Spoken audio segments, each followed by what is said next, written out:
correctly.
I'm Cal Lewis. I'm president.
Yeah, so thank you everyone for coming. This is the QA actual preliminary design review.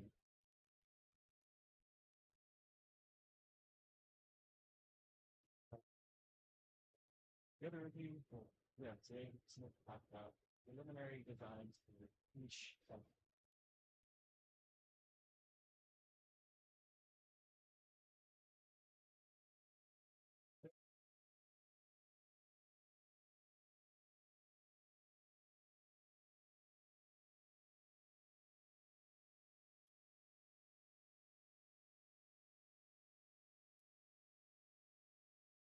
I had quite the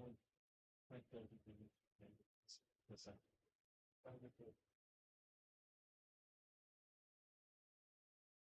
Yeah, we'll go over the preliminary design, and then after that, we'll do a little discussion. You guys can, of course, interrupt me at any time and try to take time after each slide for questions, but we'll talk about next steps for critical design, more polished final design for everything, and then back to it. Yeah, so timeline kind of second workshop. Now it's the PDR, preliminary design review, and then after this we'll have our mid-year review, first mid-year review. That's supposed to kind of act like a full production method, not a little more informal, but we don't necessarily need to have like that, but we'll just kind of go over like kind of all of our achievements over the fall. So, and then the mid-year review two, when we started this month, that's just like, hey, everyone, you can exactly feel good 1 month in, they fill up the critical design review, March 1st, is going great. But you should have a fully functional robot pretty much. It should, move in all the correct areas. Might not like as perfectly as it should, but at that point, everything should pretty much go. The system verification would be it'll have some testing and if you make it a little more testing throughout the month of April. So we've done the plan for any questions about that? Keep it going, so a lot of stuff going on. And of course, laying always on the code that they achieve. But yeah, like it's got uh, a lot of stuff happening. If you have any questions about it, we can go into this in more detail. Basically, how we organize the project. Supposed to be kind of project based, but also like timeline. So you can see a mechanical. First, we're kind of going over done the kinematics, we've done wheel designs, and we're going into more like FEA and manufacturing later on. Electrical, we'll do done a lot of design work, and we're going to implementing some of those things and software, a lot of training, research, and more implementation.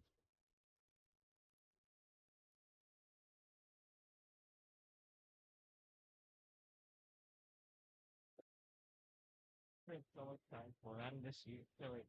It automatically populates. If you put in the loop here, then it'll like a progress bar and then the gradient of the only way that I could get extra step. But this is great for boss. Thank you for pointing that out. I highly appreciate that.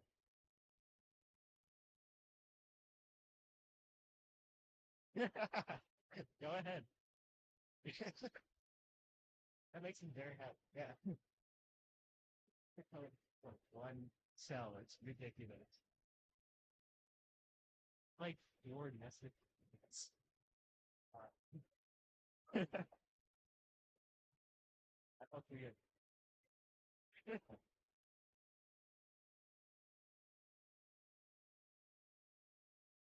uh, the current standing for our here.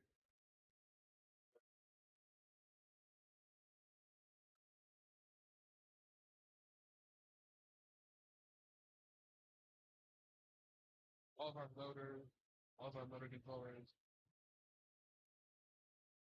Okay. Yeah. Um, yeah, that's our motors, our motor controllers, and then all of our most of our outlets. Okay.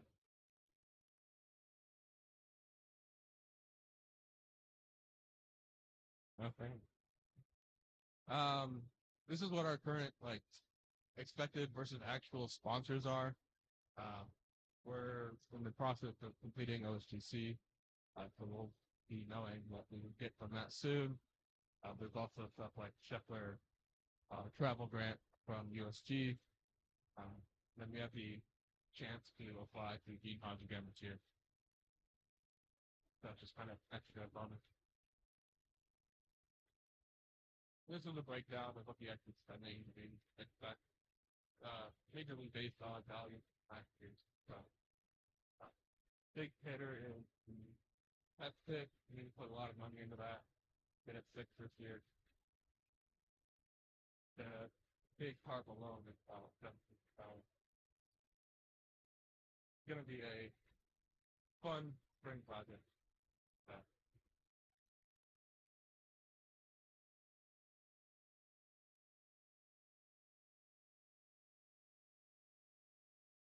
yeah, so we'll just go into the breakdown for each of the let's go everything again, but preliminary design bits. This is so we take any feedback you guys got. Yeah, you know, so we got other lights, system, e-blocks, battery, buffers, lights, software, and general data flow, after it off.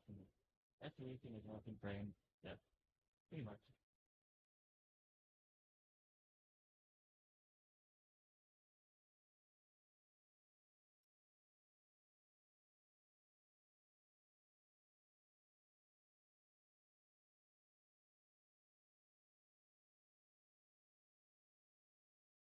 Oh, we're electrical.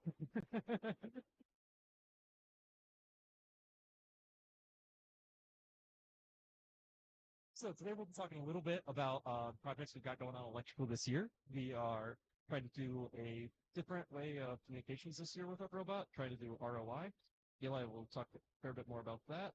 We're trying to do a lot more of an in-depth design process for how we actually go about making our e-box this year. We finally selected our batteries, which we're going to talk about, and we are working a little bit on our full build operating. So the ROI, uh, well,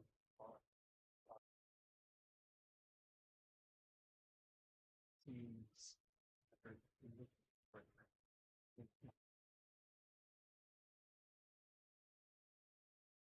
ranked by computers all have how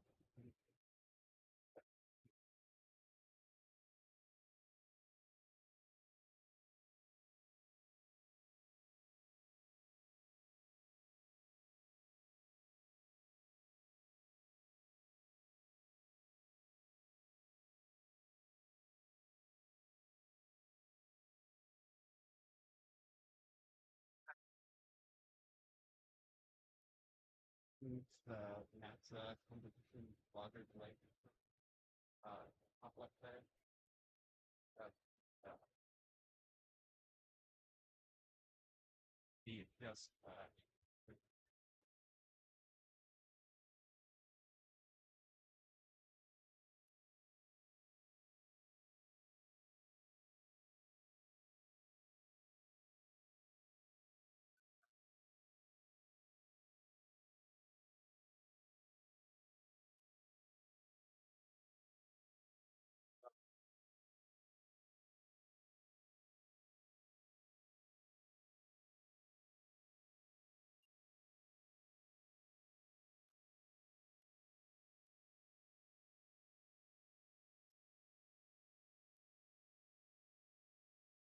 in systems by FRC and the library is fairly locked down to the last year. When we looked at this is going to be that hard drive that can be that drive.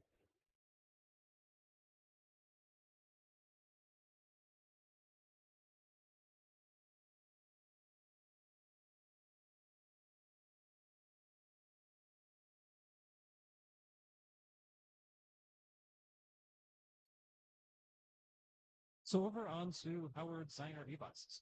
You are going through more, like I said, more like in-depth design process where we're trying to think like what kind of e-box, like what kind of requirements we're going to need. So we chose a plastic Unifor waterproof e-box. We're buying it online. We need Unifor because those are both waterproof and dustproof. Marina. We are trying to use Zing rails inside of the e-box. So follow more standards. We also are using protection. Very less than we things in there. We're finding circuit breakers this year to help break any more motor controllers.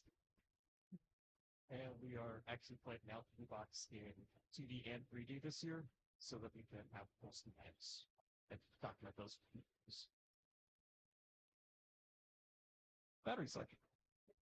So we finally chose our batteries. We are going to use lithium-ion battery packs. We're going to build them ourselves by getting the cells and attaching them together.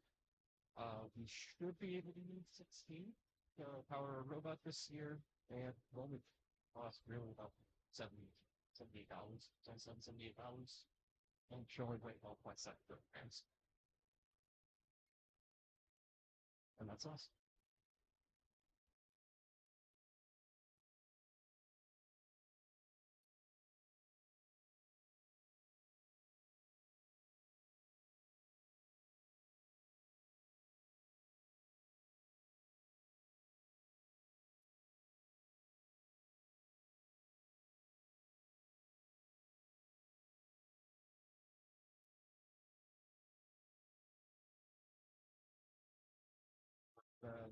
We plan to use that meeting that's integrated with all the different sites.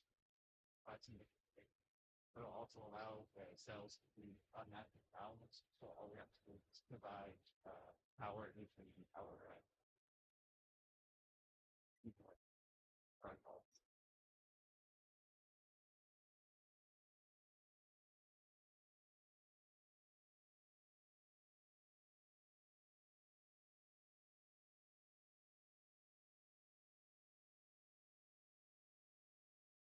Yeah, we're opting 4x4x4 inches.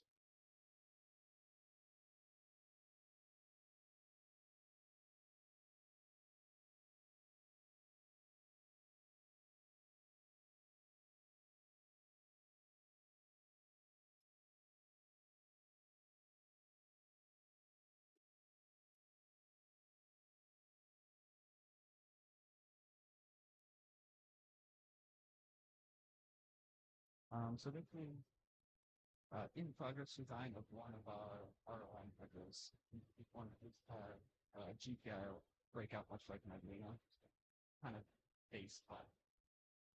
And we're working with designing proof such a PCB for interface and the drive and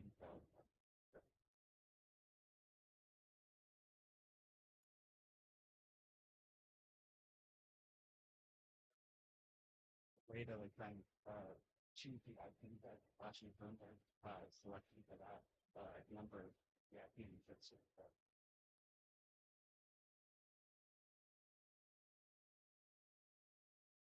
questions.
Hi, I'm Nick.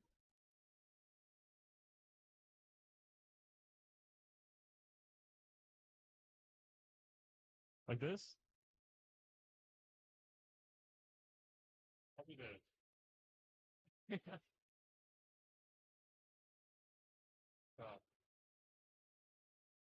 All right. This good? All right. This year, we are subdividing the robot into three different subsystems for big modularity. In the design factor are what components of the robot we we have this we have three use order.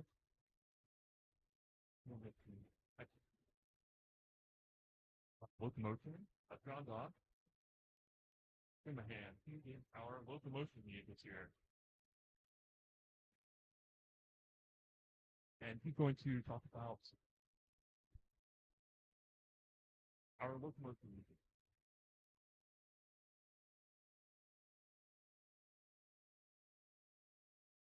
Yeah, people for us. Yeah, so we have gone through a specific process. We do a circle, so manage the spokes wheel design with the 20 spokes per wheel. We have typical routers.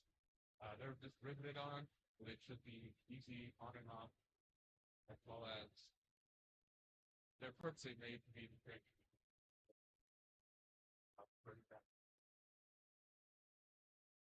Big benefit to this design is it's about 8 pounds lighter per wheel than last year, so that's a huge plus.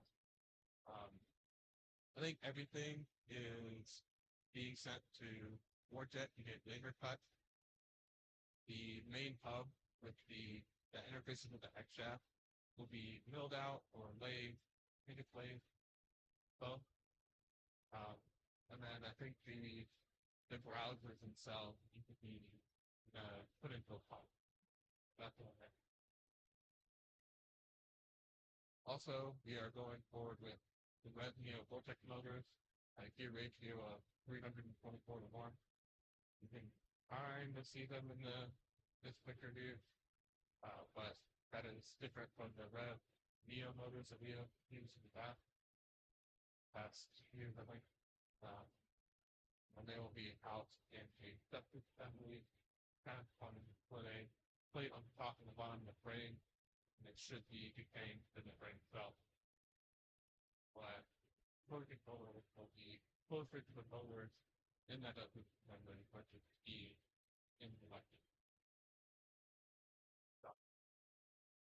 Still needed.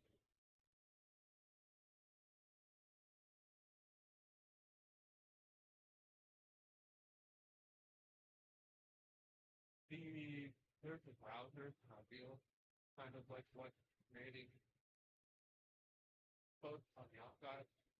Yeah, there's each piece is with each other. After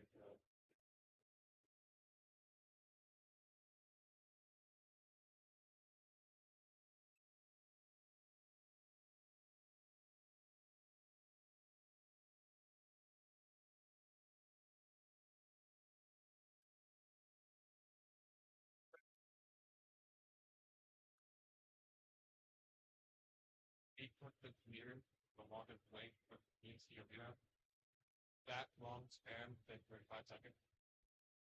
So that's what our heating budget.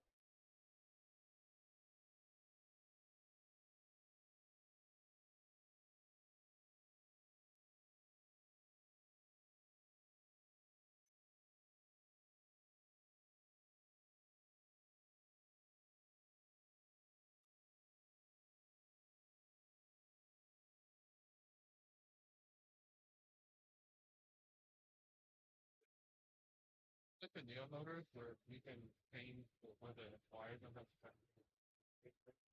So we should be able to plug it straight out towards that robot.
As of now, well, the this way, it needs to be very so long, very easy to replace.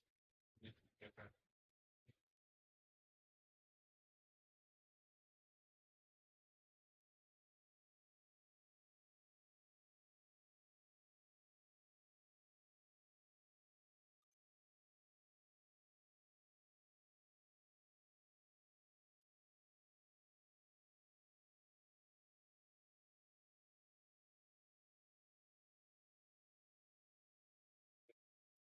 Drive, motor, and shaft. The way that the reds work is there's kind of a max planetary, we call it the max planetary stage for your motor, where the motor's mount directly to the gears mount directly to the motor. Kind of what you can see here. And then just come straight out of the motor, so we're connecting the wheels directly to the shaft going forward.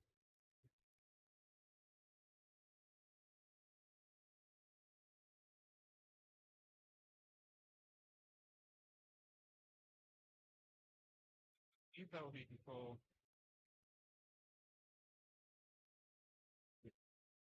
So it's the same gear ratio per motor, so it's three to 324 to 1 on each motor. That that's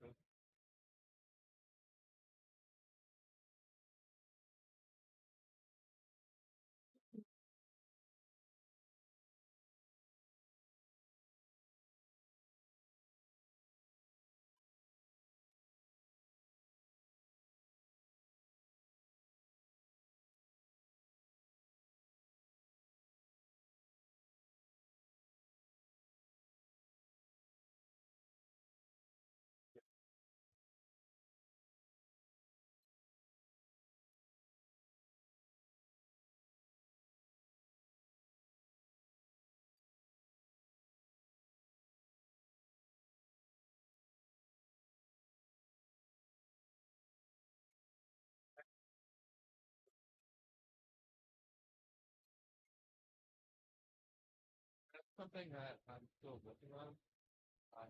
So the current idea I have is there's going to be at least one bearing inset within the frame, probably just a quick fit. And it'll be at approximately about an inch off from the. That would be one way to put something behind still and then figure out what I'm playing. The other idea is to start kind of bringing outside hub of the wheels in, so it's not as much distance shaft and depth to it that the wheel has to be supported on. But that is definitely something that we are still currently evaluating. On the test spot, there's a hub that has two bearings on it. You know how the test spot has that flat chassis, and then there's two things that stick out. That thing is just packed with bearings, and that's what provides any resistance to bending. Yeah, I'd have to check it out. Yes. Sorry. So the U-shaped bracket that's going around the motors and the gearbox, is that integral to the frame, or is that to make it a sub-assembly? You're just attaching that to the frame? So this will just be attached to the frame. So essentially, there'll probably be 2 additional screws around here, which will screw this U-shape directly to the frame. And then there'll also be 4 interfacing motors that mount straight to the motor. So there should be 6 bolts holding this U-shape onto the frame per side. So my question would be, I'm not sure exactly how those motors are secured to that U-shaped bracket, but have you consider just securing the motor of the gearbox directly to the frame? Yeah, that's something I was looking at. Directly to the frame is kind of hard. It would essentially be just placing the way that the motors need to be mounted is we need both a front mount and a side mount. So that's what I was looking at going towards. We were also evaluating setting the U-shape pretty much upside down, and then you'd be mounting the motor by the bottom in the front versus the side. So understanding that they need to also be mounted on the side, that might be one way to overcome concerns for the overall bracket accuracy of that, just separate brackets. That works for your connection to the frame. Yeah, we could separate it into 2 separate brackets, but we'd still need a cross member. But that's definitely something that we could compromise on if that was needed. Is your question? Thanks. Right. I just realized something. So the axle has to be screwed in to the gearboxes, you have to take the axle inside and screw it in. I know there's talks of how we're doing the frame, but if you build that bracket, you're going to have to build the frame around that, because otherwise you can't have the frame, you can't build the frame and then put that thing in, because the axles are screwed into the motors. It's not going to fit. I know there's talks of welding. That is a really good point. If you weld that frame, you're not going to be able to put the motors on like that, because the axle has to be screwed on. So the way the axle works is there's a hole that's screwed on, and there's a screw in those gearboxes that allows the axle not to just pop out. So if you put it on that bracket, it might not be able to be put together. So the axle has to be put into the gearbox, or you would attach the motor to that. Yeah, the gearboxes have to have the axle put on, and then put the motor on, and then put it on the frame. Something to consider. Where's that screw at? So you know how there's sandwiches of gearboxes? Yeah. The last loaf of that sandwich, you take it off, and there's a hole in the gear, and you just take that screw, shaft, screw it on, and then you take that the last load from the gearbox sequence, put it on the gearboxes, and bolt it on. So then that just becomes one solid part. Why not have? Oh, go ahead. Finish. That's valid. I would like to start going forward, kind of save all these questions for the discussion period. Getting going quite over. But yeah, that's a very good point. Do you have any other questions before we can go on to excavation?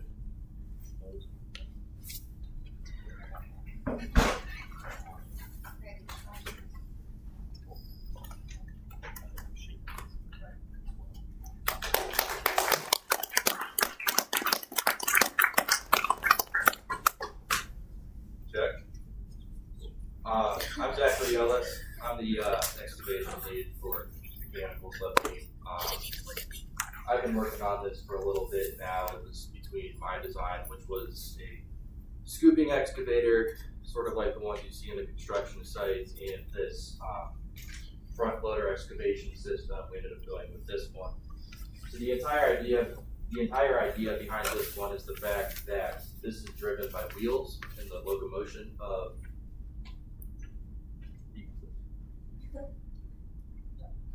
thanks. So this is driven by the wheels. So essentially, as we're moving forward, it's going to excavate the material.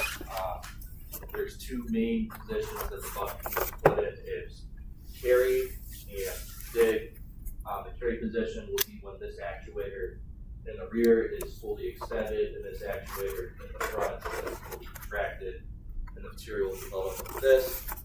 And then when the actuator up front is fully extended and the actuator in the back is also fully extended, when the one in the back is fully extended, will be in a digging position that will allow us to excavate the material. And essentially this whole thing is controlled by the wheels and the actuators.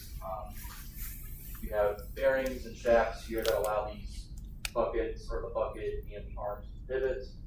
And then these back here are air springs. They can support 60 pounds, and essentially what those are used for is for stabilization of the bucket so it can't tilt from side to side.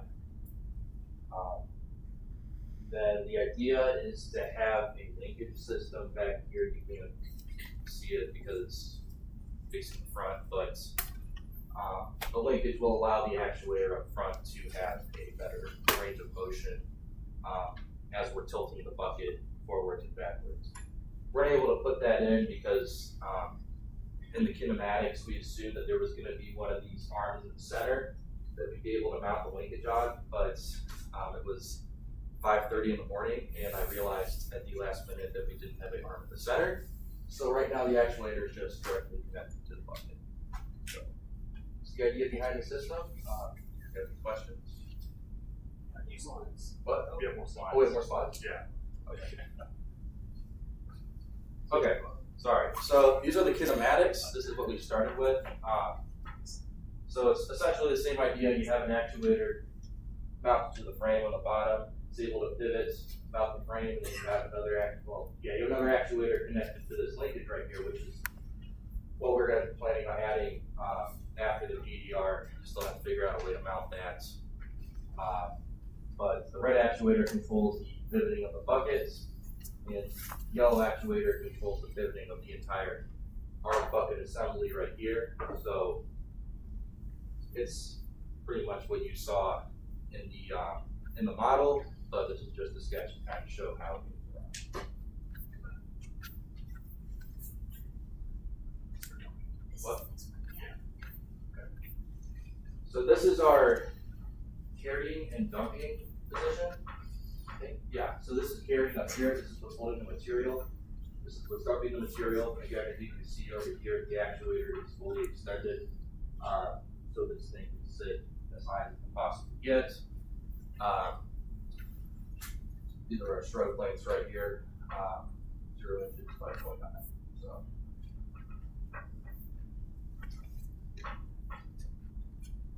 And then this is an excavation trap, courtesy of Akron over here. He made this. We haven't implemented this into the bucket yet, but essentially what this is going to do is trap the material inside, so that way material cannot spill out of the buckets. Obviously, that would be bad, so that's why we have the trap to hold the material inside the bucket. As you can see, there's a little bit of a bend back here. We're going to try to insert on a rod so we can rotate back and forth. That way, when we dump it, it can still escape the bucket when we intend for it to actually dump the material.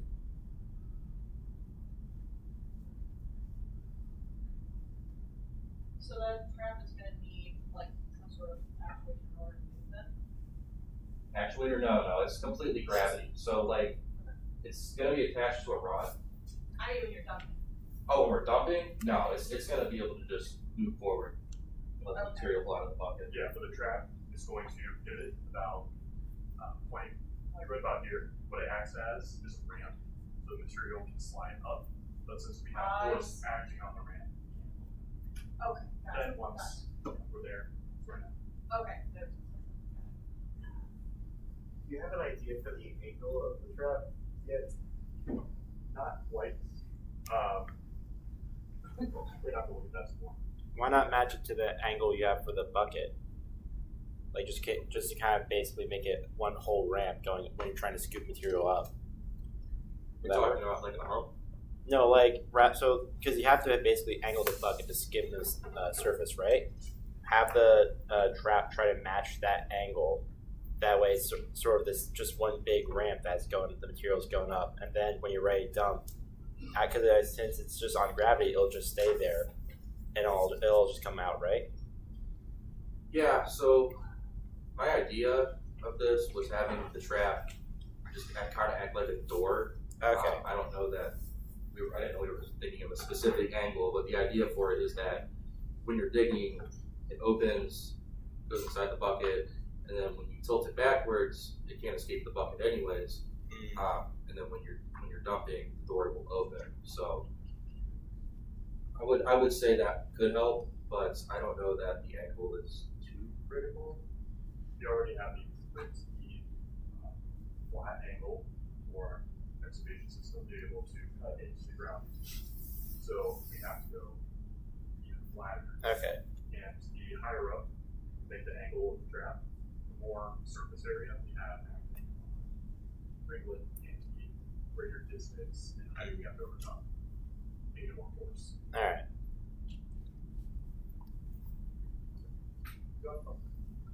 So you're saying that this is just going to be sitting like on the bucket. The regolith is going to come in over it and then fall down behind it, right? So what is stopping the regolith from just pushing itself out while it's being carried or something like that and falling out still? The bucket is tilted back. Are you talking about where calculation? I mean, I'm just looking at it, and if we're already tilted up, the regolith isn't going to fall out.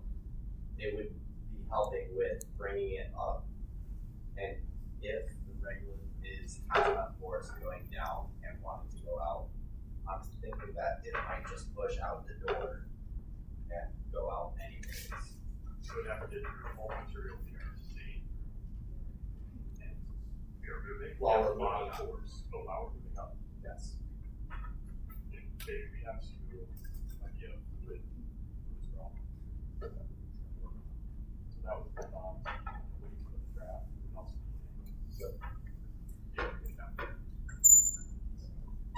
It would be really easy to do in Arduino, just to have two servos really light that just pivot up and down to open and close the trap. I mean, I don't think it really be the point, because if the main problem would be resisting the force, the load of the regolith on the side. But it's already actuated by gravity, is why I'm having it. Because if you get stuck in, you have to worry about like, hey, what if we're depositing at an angle, digging at an angle? If you add the control of trap door open, it's going to help the trap door close. It's time to dig. It's adding gravity-based mechanism. It would be really easy to do that. We could look into that. And when you say a force, that force would be put on a servo because it's already probably supported by bearings or something. So you just extend that shaft out to be going through the bucket, and you just put a little servo with a gear and some sort of collar. Really easy. Yeah, I wasn't talking about the force of the opposite servo. I'm talking about force of the mount to exert to that system. If the problem is tilting the money down. First, sorry.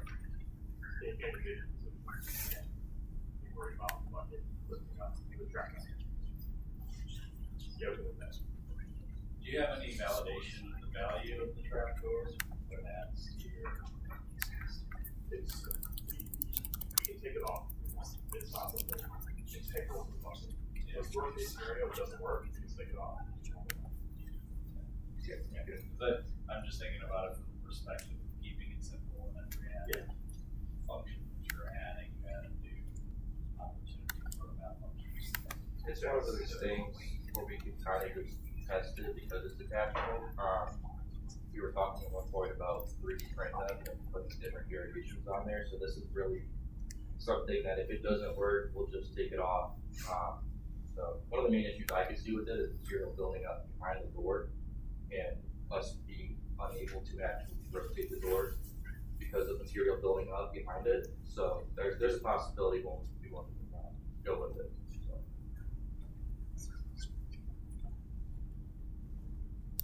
There was a remnant of initially our excavation plan was to skim instead of scoop. We kept it on there just so we can experiment with it, but again, it's from a different kind of excavation that we initially planned on doing. So, whichever it's We can take out one more question over running into time. Okay, I was just going to say, do you plan on driving very far with the bucket raised up really high? Because that will have your center of gravity really high and that could cause some stability issues when you're actually dropping it. I mean, if you have a 9-kilogram box.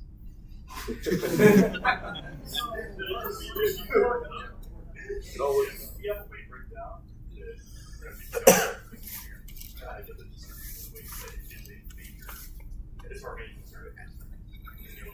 Worst case scenario, spoiler, you're very underweight this year. Just throw more weight on the back or move systems backwards. Either feed the robot a few extra cheeseburgers. Yeah, the healthy way. Alright, we can take more discussion. We'll start more questions in the discussion part.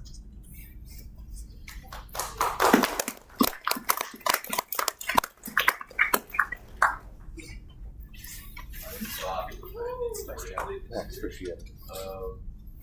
So, a lot of things in frames, obviously big design criteria is we're trying to use 2 different types of frame. Currently, we have a lot of 3/4 by 3/4 on hand. The goal is to only use 2 different types and weld where we can, especially the rigid bits. Right now, the only definite is we're going to weld this face right here.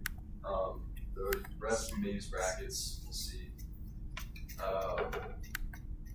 We designed the assembly this year to be as modular as possible, so I used the frame tool to, if we want to go back and make the frame smaller or thinner, say, it would be super easy to just go back and change the parameters of frame tool. Yeah, so we're going to try to weld where we can. Welding's not easy, especially on aluminum, especially with this really thin walled aluminum tubing. So realistically, we'll probably end up using a lot of brackets. But, so John kind of already talked about it with the motor.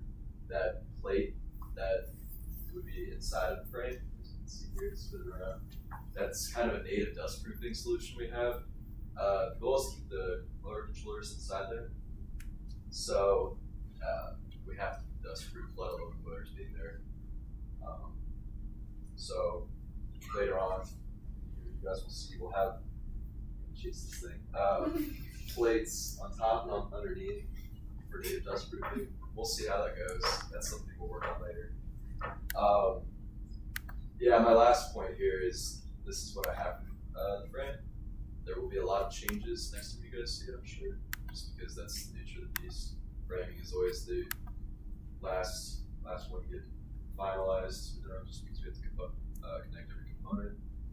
So, yeah, but the name of the game is to keep it as light as possible. This frame's already pretty freaking light. So it shouldn't get any heavier than what it is right now. We'll talk about that next. I have more slides.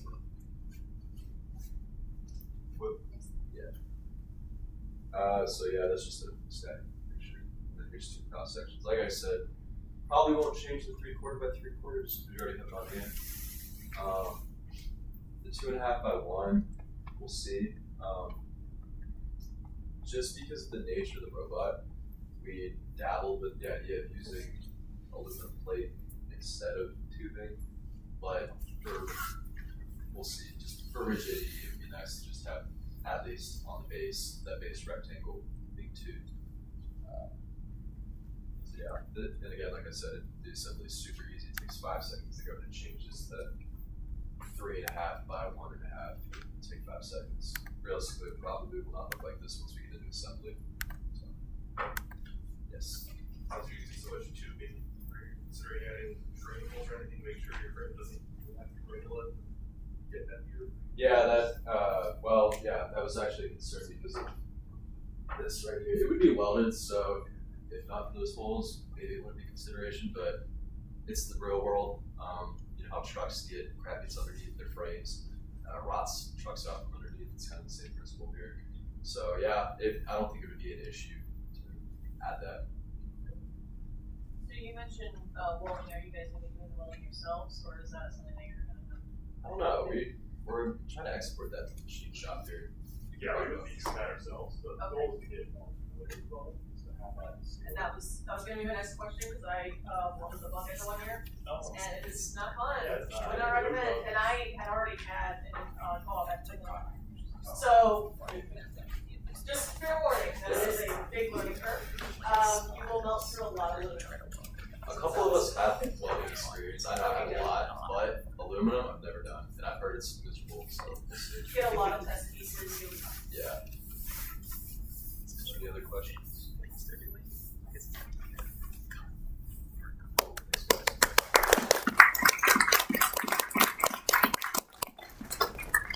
Our numbers, we have our mechanical weight budget. Last year we were crazy heavy, so we really wanted to track down on the weight this year. We have a total of 40 kilograms for our limit that we set ourselves. This has a 780 kilogram weight limit. 10 kilograms of motion, 15 for excavation, 7 for frame, and 8 for integration. Integration is anything that's not mechanical. So, locomotion is right at our limit currently. We are looking at ways to do weight reduction. With respect to that, as well as all mechanical subsystems, excavation is surprisingly under budget. And we have more weight that we are anticipating we can cut off. We do have that as components, but frame is also under budget at 4 kilograms. Integration, we're working on that with other subsystems. And that brings us to a total of 31 kilograms.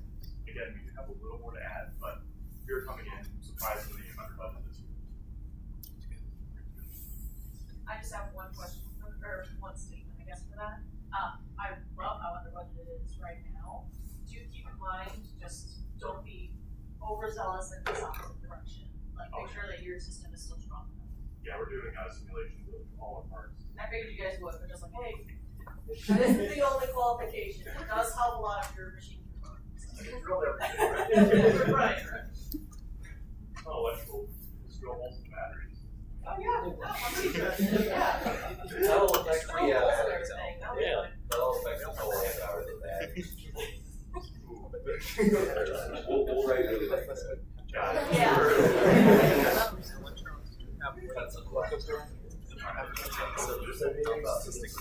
All right, thank you.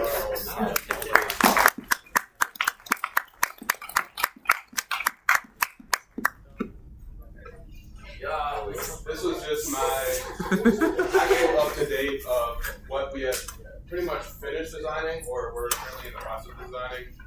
So this is the more in-depth breakdown of the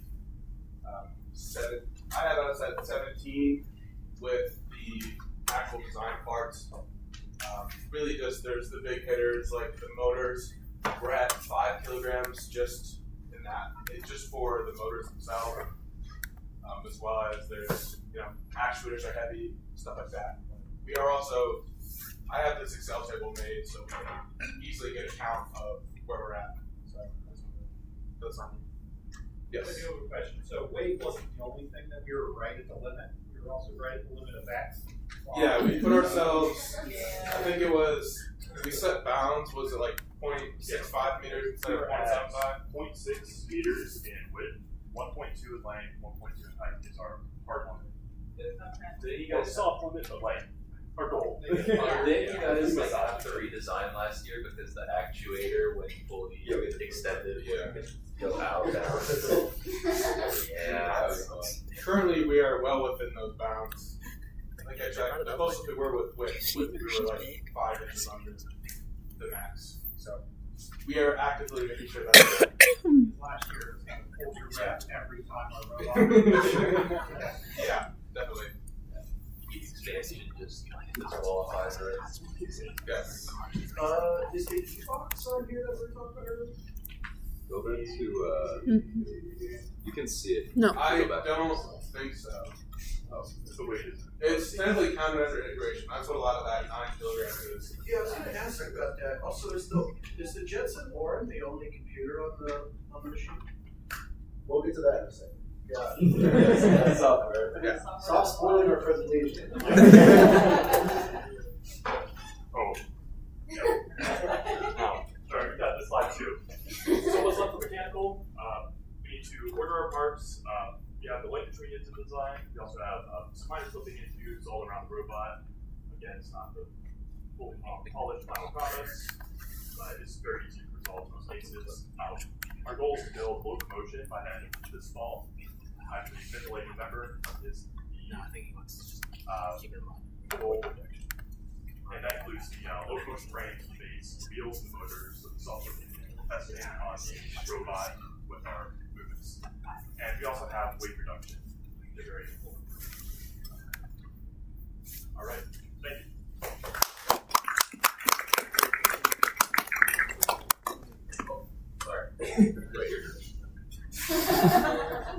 Alright, so we're software. What have we been doing in software? These first couple of weeks have been a lot of onboarding for our new people, along with some of the systems we're going to be working with. As per usual, we're using GitHub, so getting set up with that. On the topic of GitHub, we're also using GitHub projects for project management, which should help ease the actually workflow of writing our code. On top of that, in terms of the actual software that will be running on the robot, there are 2 main ones, Docker and ROS. Docker allows us to, instead of having an issue with, hey, it works on my machine, I can run a virtual machine on any computer, so I can test the software at my house, and it will work on the robot. Another thing is ROS. ROS, again, a big theme for this year is modularity, so that we can do quick fixes, and then in coming years, it'll be easy to swap things out, we don't have to scrap everything. ROS allows us to, ROS is a tool that allows us to create these modular packages that are easily swapped in and out. And besides that, now that we are done kind of onboarding everybody with that, we're starting to get the meat and potatoes of actually writing the code for our design, which if you could go to the next slide. Actually, really quickly, do you want John to know about Isaac at all? We're going to get into that a little bit. So with ROS, this is kind of a general data flow for our robot this year. Again, it lets us break it down into packages. If you notice, there are 4 packages here. Some of these nodes I will note, such as autonomous. There will be more nodes here that are shown. It's just a placeholder. On the topic of autonomous and Isaac. Isaac is a system of library that we are going to use by NVIDIA for autonomous. It allows us to map the area and determine a path to take. We are going to go on to the next slide. I'm trying to go a little fast because we are behind schedule, so a lot of questions I can take afterwards, both how ROS works and kind of the general design. But as to break down some of those packages that you saw, again, 4 packages. Remote, station, and autonomous, those are both ways to control the robot. The remote station is an actual input for a human, so that package will take care of taking inputs from a controller and then packaging them onto the ROS data flow. Autonomous, again, we will be using Isaac. This will help us path out and find the path we want to take. The Q package, the name is a little bit confusing. There are 2 nodes in that. A priority node, this basically says, hey, I'm getting inputs from both autonomous and remote station. Which one do I want to listen to? Past that, there is I believe it was motion control. I forget what we named the node. Basically, what it does is it takes a movement and it breaks that down into discrete actions. So if I were to catch a football flying at my face, I want to raise my hand, open my hand, catch the ball, lower my hand. So that would take an input like do a dig cycle, and it would say, all right, lower the bucket, move forward X amount of seconds or X distance, then raise it. So that will break down any macros we have coming from both the remote station or autonomous, and get it ready for the MCU package. The MCU package is heavily reliant on the ROI that we're doing in-house. So this takes those commands and breaks them down into something that the actual MCUs can understand, and it makes a network call out to actually toggle the pins on the Arduinos. So I forget, I think it was David who had a question as to, or somebody had a question as to the physical. There's other slides on here, remember? Yeah, I know. You had a question as to how it actually works with the hardware. It just makes a network call out. It basically says like 10.0.0.01, flip this pin. Okay. So, and all of your Arduinos are listening. So that's how it works. With that, we'll go on to the next slides. Yeah. All right, so as he asked earlier about what hardware components we're going to be using this year, we're going to start out with our single board computer selection this year. So last year, previous years, we used a Jetson Nano, and it's just a tiny little computer. It has everything that's inside of your personal computer, and it runs Ubuntu. But we had ran into some power issues, some performance issues, and just other stuff. So this year we're finally upgrading, or the biggest issue on the Jetson Nano was outdated software. So we couldn't get like new versions of the robot operating system, which we tried to use last year. It just never worked out.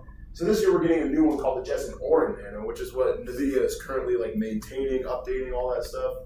And it's just a little bit powerful. It's got a 6-core CPU, so that means it can do 6 processes simultaneously. It has a GPU that it's actually built to do AI, but it'd be really cool if we did AI, but maybe GPUs.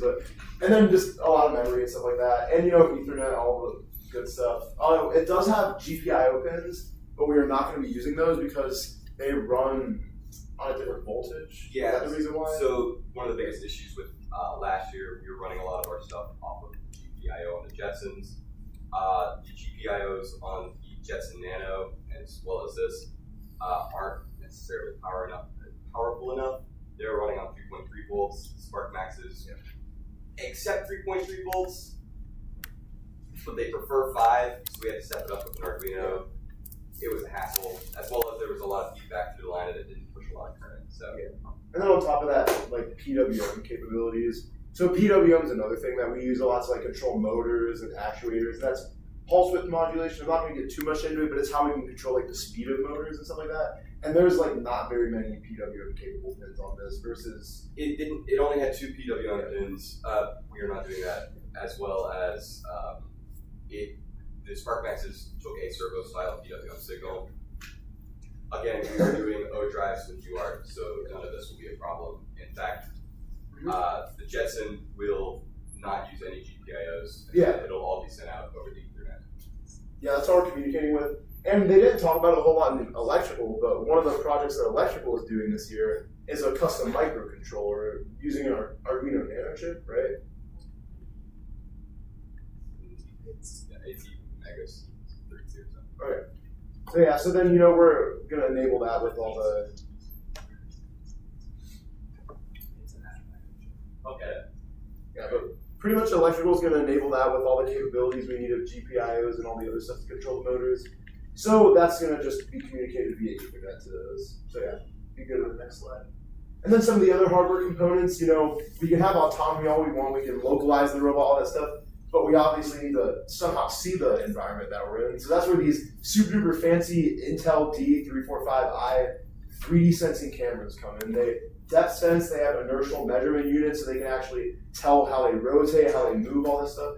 So we pretty much these are just like powerhouses of being able to localize the robot. And you're smirking over there. Why are you smirking, John? It's Intel D. Did I say that? Oh, did I type that wrong? Whoops. Okay, but either way though, just look up Intel depth sensing camera, and you'll find something that's like it. It looks like that. I still got that connected. You guys want it back? Are those the only two sensors we're using? Yeah. Really? We are debating, but probably not going to add on like just extra webcams around the robot. Because like two of these, I mean, they're if we put one on the front and the back or one on the front and the side, that gives us a pretty good view of like the entire arena. I mean, it's depth sensing, what am I even saying? Depth sensing, and on top of that, it has the IMU, so we can measure like rotation and all that stuff. So we don't really need to worry too much about having a ton of sensor data because. Well, we'll also with the O drives, we'll get feedback from the motors, so they're not the only sensor that we will have. Yeah. They're the only. We will only have two visual sensors, but in terms of, hey, how far have I traveled, or how much has my wheel rotated, we will have data for that coming back from the O drives. I mean, kind of. We do want to be careful with that. I'm not going to get too much into that, but we have it. Yeah. So yeah, these are just really, really good for that. And then on top of that, obviously the custom microcontrollers and the robot over Ethernet. So really, we shouldn't be contributing a whole lot of weight or anything to the robot. So besides the Jetson Nano, which I think weighs like 20 kilograms or something like that, right? We don't have to worry about it. Yeah. Andy has a question. Where do you guys plan to put these cameras? So we are kind of in the phase of discussing that. We all kind of have different ideas, but one on the front, definitely. Besides that, we're debating one on the back or one on the sides. It just kind of depends on like how we can figure out like we get the most like easily like viewable vantage points and stuff like that. We wanted the mechanical to get a general idea of what the frame and the bucket and what the motion would look like before we actually said, hey, it might get the bucket races and motors might get in the way. Exactly. You have to filter it. Exactly. The kinematics needs to be done before. Okay. Because if I put my eyes right in my armpit, like I'm not seeing anything. It's not very useful. I mean, would you be able to put the cameras on the bucket, or would that hinder the operation of the cameras or the bucket? Well, there's always a cable coming by. It is cause for later discussion. Okay.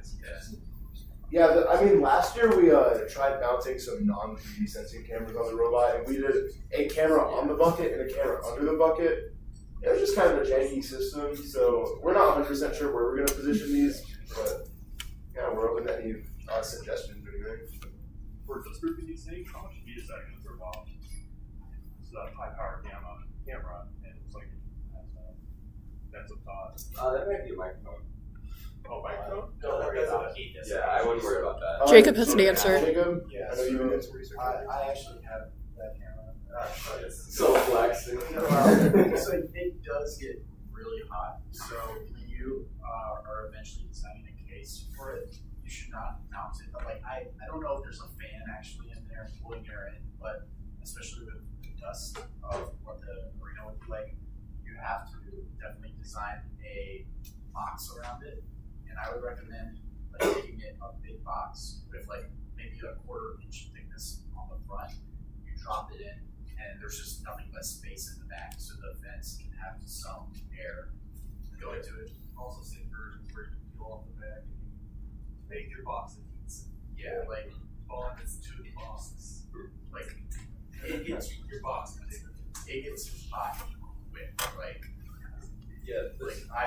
It's warmer than our motors, so you definitely want to put it away.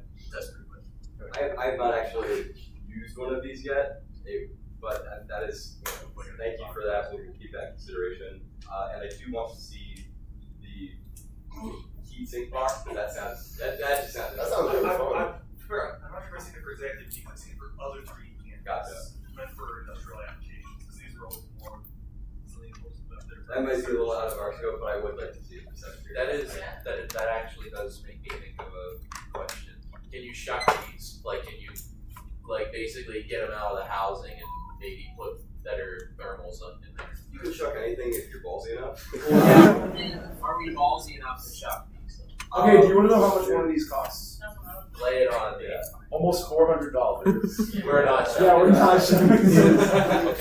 Because I don't know about you guys, but like software budget is not the biggest budget. And one of these cameras is about a quarter of our budget for the entire year. So we can shut one, but if we mess up, we're mounting one camera instead of That's like coming out Jacob the other. No, he already signed He'll hate you so much. Like I like that. We always buy our own. Hi guys, today we're winning money. I'm thinking just having the back of it, which would be No, closing the case. We can answer more questions, but then we'll go to The heat. the unofficial discussion. We are running It depends on where they put it. Because if it's in the front, it's a bit down into process. Yeah, we are using a slightly older version that's compatible with Isaac. So the newest version of ROS 2 is ROS, not Stellisto, and then the one before that is Iron. So Iron just went to long-term support, but we're going to use the one before that, ROS Humble. And the reason why is because Isaac is built for ROS Humble. So I mean, John can talk a little bit more about it because John's the one looking into that. But pretty much, yeah, he's our ROS and Isaac guy. So pretty much, as far as I understand, you can get Isaac to work with some newer versions of ROS too. It's just kind of a little iffy and not tested. It specifically says that it has support for ROS Humble, and everything else after is not tested. Yeah, no, it's bigger like these. Exactly. Yeah. And ROS Humble wasn't like absurdly old. Like it was like ended updated. It still has support until like that. 2027. I'm not arguing with you. Yeah. It'll take a while. Other questions, comments, concerns about the honor for Robotics? The G435 has great ROS support.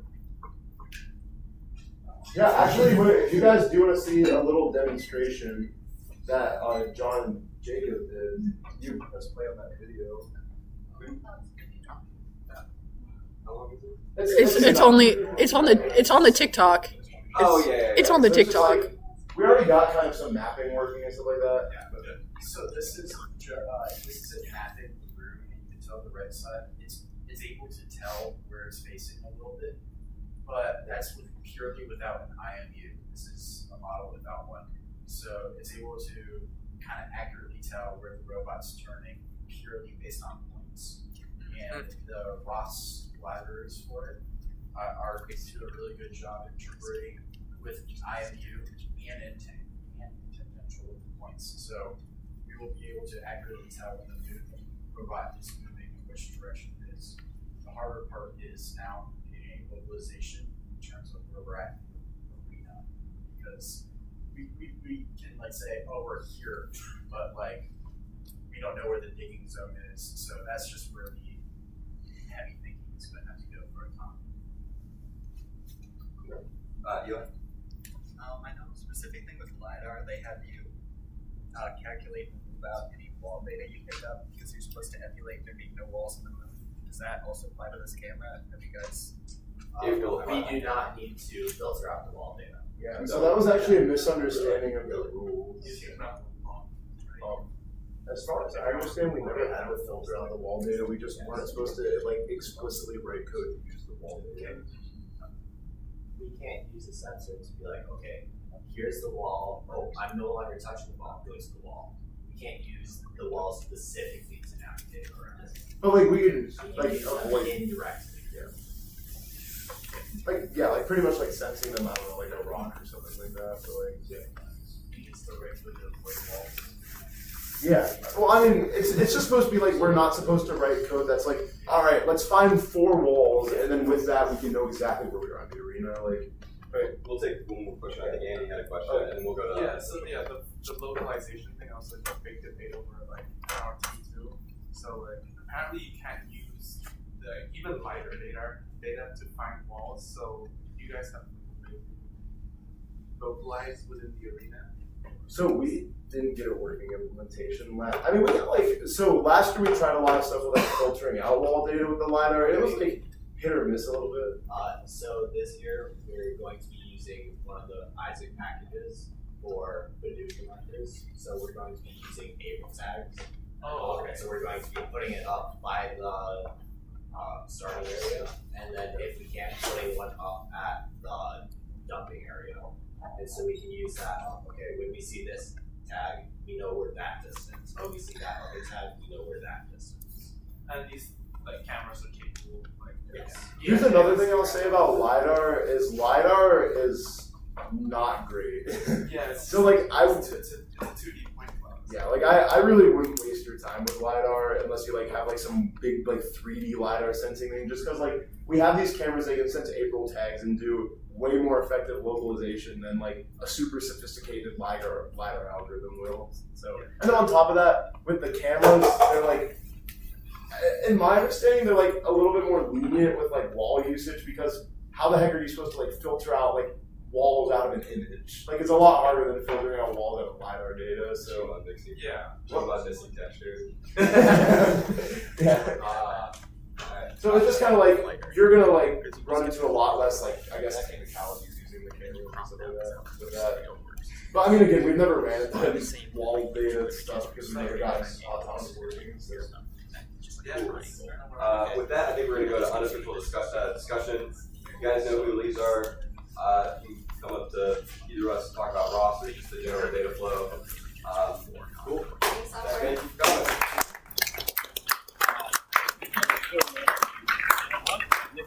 And then you have to do inside now.